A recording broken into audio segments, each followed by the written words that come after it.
Agora eu vou preparar para vocês uma outra cafeteira elétrica, uma com estilo americano, onde o filtro é completamente diferente do primeiro filtro que nós preparamos. Desta forma, o café vai ficar com uma camada menor e a água vai passar mais rapidamente pelo pó de café.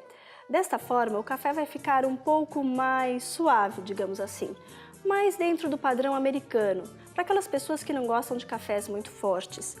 E prestem atenção que eu estou sempre fazendo com o mesmo café, a mesma granulometria, a mesma quantidade e o mesmo ponto de torra.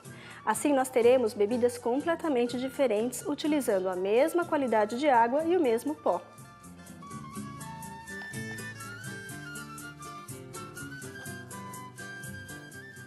Olha como fica diferente. Ele funciona como se fosse uma grande forma de brigadeiro.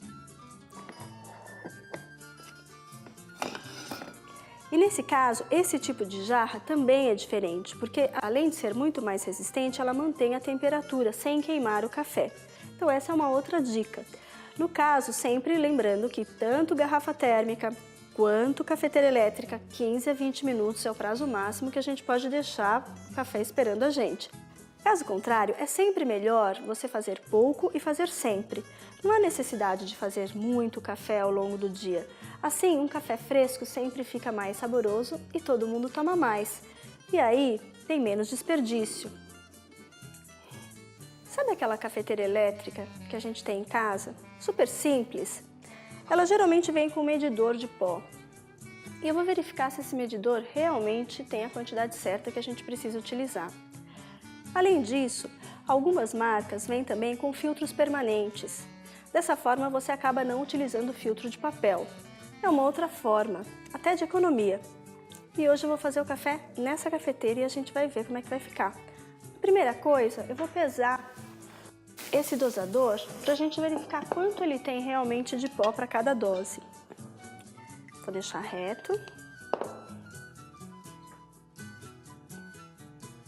Ele tem aproximadamente 4 a 5 gramas de pó de café, o que não é tão ruim para uma dose individual. Então, para eu fazer meio litro de café, eu vou usar 10 medidas que vem nessa cafeteira. Eu vou acabar utilizando essa daqui e vou utilizar o filtro permanente.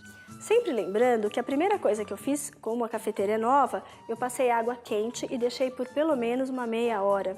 Assim, a cafeteira fica inteirinha quente e a gente vai mantendo a temperatura e principalmente limpa, vai tirando todos os gostos e resíduos de plástico que eventualmente tenham ficado aqui dentro. É importante lembrar que nessas cafeteiras a temperatura da água para se fazer o café é a temperatura de pressão de vapor. Isto é, a temperatura que ela começa a ferver, uma temperatura em torno de 90, 92 graus, dependendo do lugar que eu tô. É a temperatura indicada para se fazer o café. Eu não vou ter tanta interferência de deixar a água ferver e perder o oxigênio e não ficar tão saboroso a minha bebida. Essa é uma das vantagens que eu tenho ao escolher um tipo de equipamento como esse. Então vamos lá? –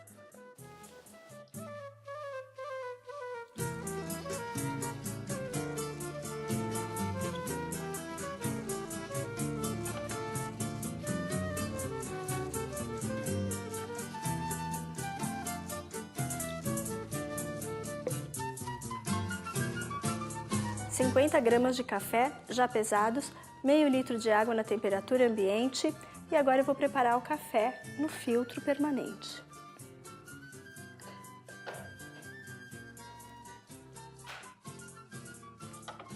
Uma dica importante, quando nós formos degustar o café, a temperatura ideal é de 68 a 71 graus Celsius. Mais do que isso, o café fica queimado e fica com sabor desagradável, pode queimar as papilas e aí eu nem vou sentir nenhum sabor. Menos do que isso, vai me dar uma sensação de que o café está morno. Então a temperatura de em torno de 70 graus é o ideal para a gente degustar um bom café. Finalizando as preparações, é importante lembrar que na garrafa térmica, com um filtro convencional, nós demoramos aproximadamente 3 minutos e meio para fazer o café. Na cafeteira americana, aproximadamente 4 minutos e 15 segundos.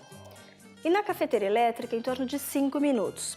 Isso significa que provavelmente o café na cafeteira elétrica vai ficar com uma extração maior em virtude do tempo mais longo e, consequentemente, uma bebida um pouco mais forte, encorpada. Mas algumas coisas chamam a nossa atenção. Quando a gente termina de preparar, é importante verificar como é que ficou o pó de café. Assim, eu consigo perceber se a moagem estava certa, se ela estava grossa demais ou fina. Se ela ficar fina, fica como se fosse uma lama ou uma borra.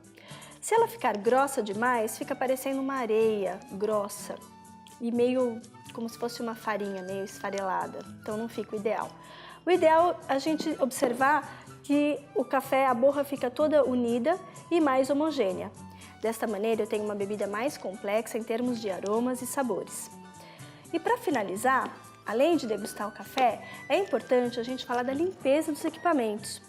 Todos esses equipamentos, o que a gente pode passar é sempre uma boa água quente, não pode demorar muito tempo, porque os óleos do café vão ficando cada vez mais impregnados, e aí depois fica bem difícil da gente tirar.